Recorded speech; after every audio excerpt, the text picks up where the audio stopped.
Magandang araw mga karayos. Ngayon ay magbubukas tayo mag-unbox tayo ng aking bagong bili na wood carving desk. Ayan. Ayan siya mga karayos. Ito ay isang 5-inch wood carving desk.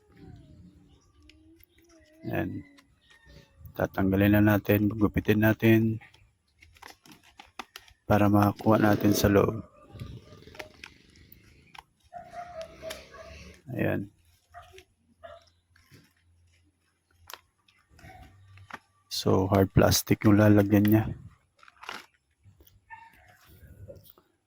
Ayan na mga karayos. So ang kanyang blade talaga is para sa chainsaw.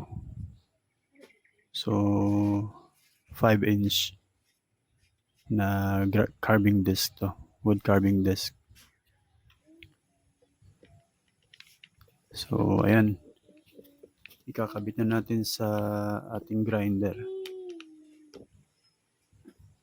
So para gumana to, ikakabit natin sa grinder. So sa mga baguhan na gagamit nito, kailangan yung magsuot ng protective goggles para sa inyong mata, at saka mask, and then gloves, at saka air plug para di kayo mabingi sa ingay ng grinder. So at saka sa paggamit nito, kailangan mahigpit masyado higpitan yun masyado ng mabuti yung kanyang lock, yung nut. So ayan na, nakabit na natin. Okay, lakas ng tunog.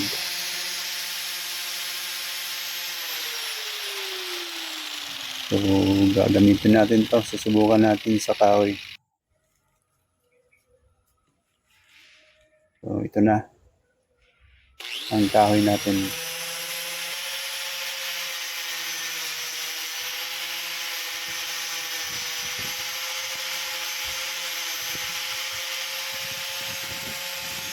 Hindi na kailangan ng yan. Hindi na kailangan ng chisel pa para gumawa ng spot lang. So yan na mismo ang gagawin yan. Ikaw na lang mag-control. So yan na, malapit na matapos.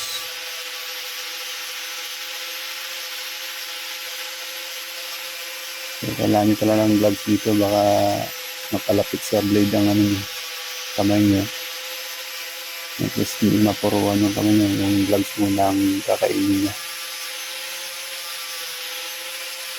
So ingat lang sa paggamit nito kasi napakadelikado. Dapat malakas ka umawak ng grinder kasi ang vibration malakas din . So ayan na, tapos na.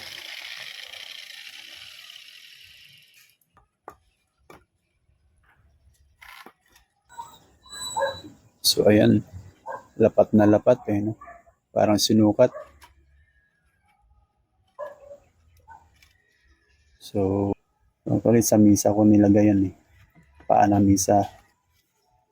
Ginawa ko ng brace para hindi gumalaw. So saktong-sakto ang sukat. Parang ginamitan ng measurement. Maraming salamat sa panunood mga karayos.